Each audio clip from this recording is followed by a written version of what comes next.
All, this is Junior Scientist and welcome to the channel. In today's lecture, we will discuss different states of matter according to the kinetic model.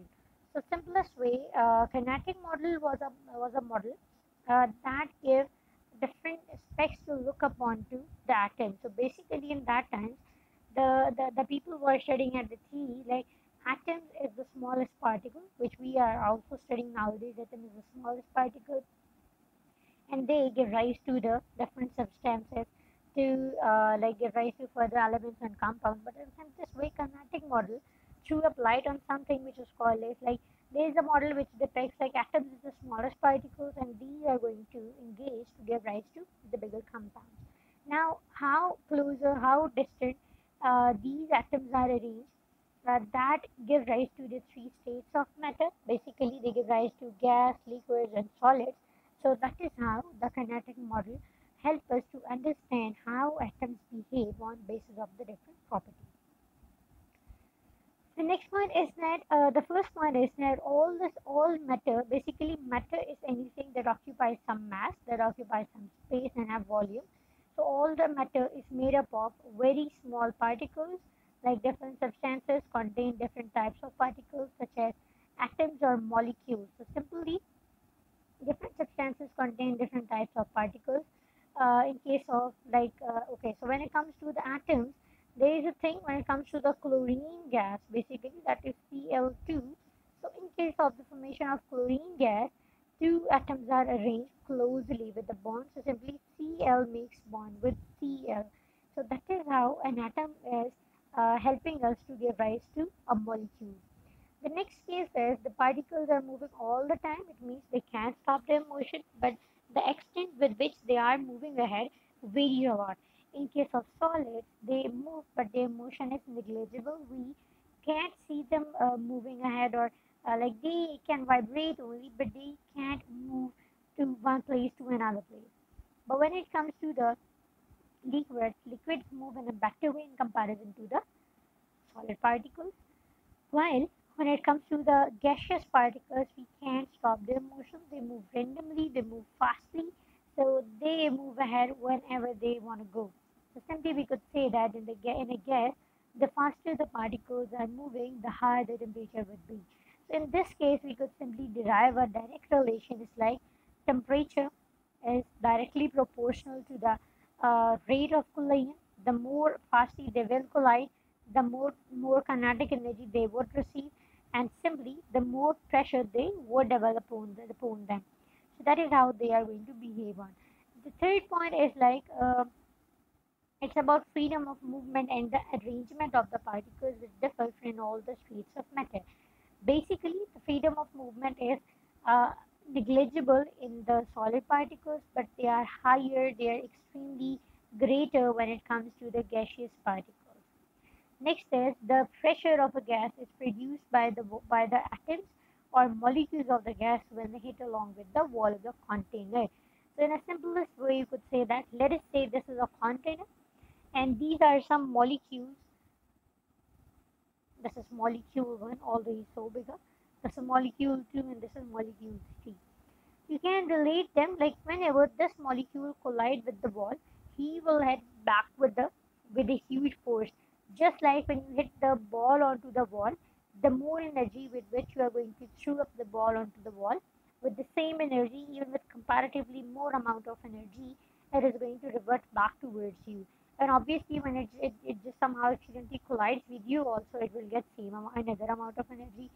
Again, it will collide with something else. So the pain which you are feeling on your skin or on any part upon which that ball has been hit, it is the amount of energy which you have once applied onto them.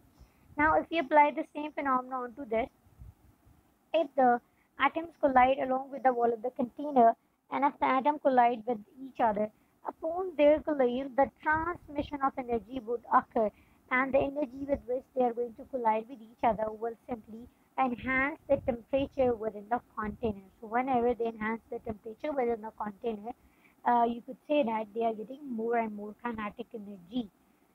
Next possibility is that the pressure of a gas is produced by the atoms or molecules of a gas hitting along to the wall of the container. The more often the particles collide with the walls, the greater the pressure would be. So that was the general perspective of the three states of matter according to the kinetic energy.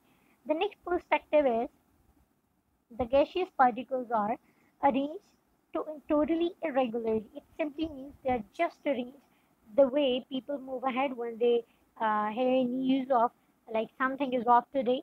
It's off on Amazon. It's off on anywhere else.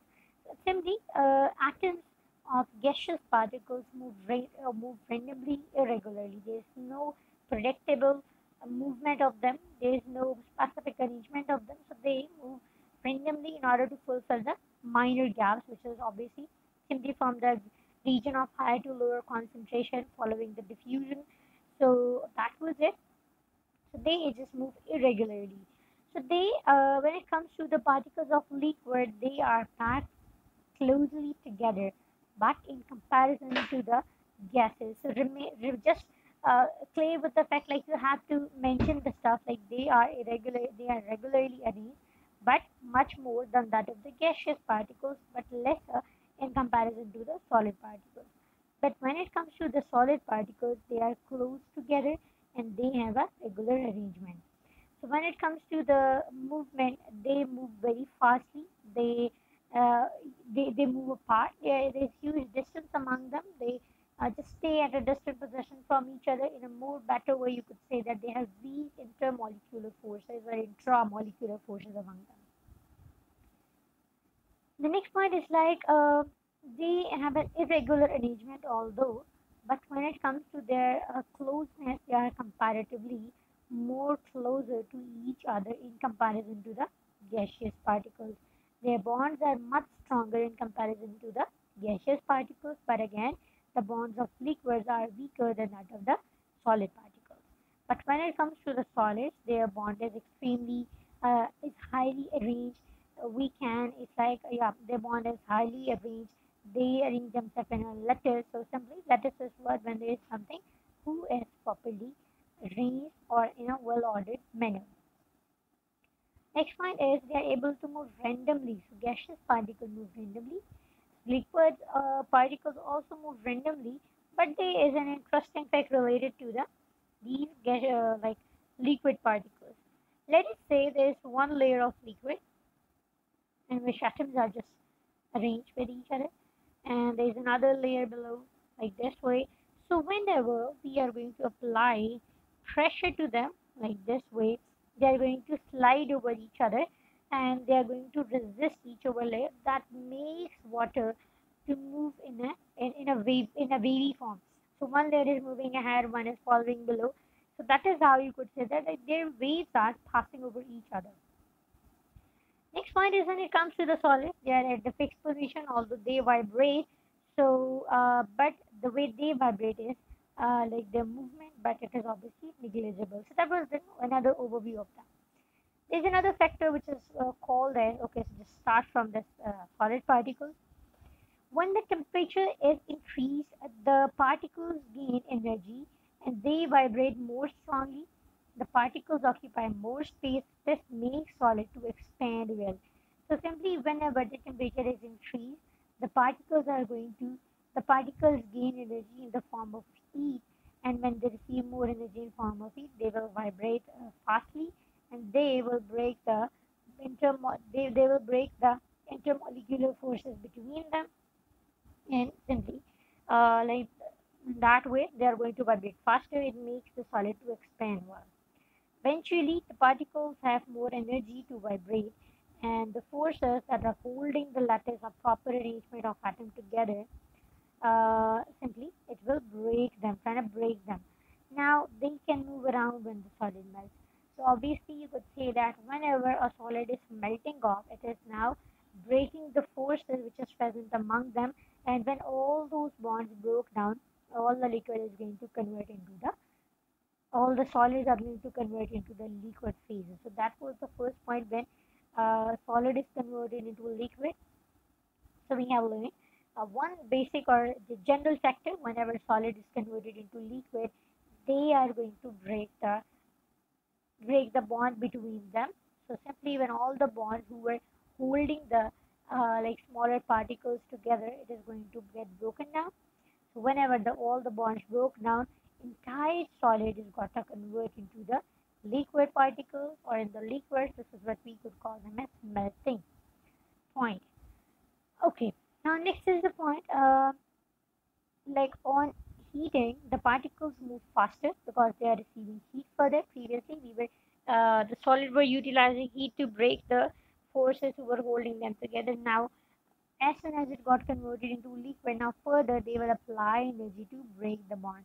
So upon receiving the heat, the particles move faster and the liquid expands. In the liquid, the particles have enough energy to escape from the surface. You should be clear with the fact, like when it comes to evaporation, it's like a vapor who is going to convert itself from liquid to gaseous phase. So simply upon receiving the heat, like water will convert itself into the gaseous phase. Okay, now as we add more temperature, more particles receive energy, they will now able enough to leave the container. So simply evaporation is faster at higher temperature. So temperature is directly proportional to evaporation. The more temperature you will provide, the more faster the stuff is going to evaporate. The next factor is like at boiling point, the temperature have enough energy the particles have enough energy to break the forces attracting them together, and the particles move faster and they're going to separate from each other. This is what we could call them as the liquid boils up. Now you should be clear with the difference between the evaporation and the boiling point. When it comes to evaporation, it is something like vapors are going to exit the liquid. So simply, it's the point when the liquid is going to convert itself into the vapor. So that is the first point. But when it comes to the boiling, it is that point when the huge concentration or huge amount of bubbles are being produced among the given solution, or all when it produces the bubbles, it means everywhere heat has been transmitted, and now entire liquid is going to convert into the vapor. So that's it for today, and this part is called the evaporation and boiling point. Now, if you are going to convert gases into the solid particles, you have to decrease the temperature, you have to frozen up the temperature. Previously, we were using heat energy to break the bond, to move them apart, to make different atoms to vibrate well, and now we will use the same energy to move on towards the condensation to make the stuff frozen up into each other, to get the gaseous particles or the atoms of gas who were at the distant position. We are going to make them bound together to stay at a comparative fixed position. So basically, in that case, now we will use the same amount of energy but in a cooling phase to decrease the temperature and to get the gaseous particles to convert it into the liquid. Further, we are going to provide them with the lower temperature to make liquids to make liquid to get converted into the solid. And it is that point when the vibration would get lower. So remember that when it comes to the gaseous particles, they move randomly. We can predict their arrangement. They're always irregular. They are highly unstable. They can leave the container, but when it comes to the liquid, they are comparatively more packageable. Although they are irregular, but they are comparatively more regular in comparison to the gaseous particle. Their layers do not separate from each other, but they can pass over each other.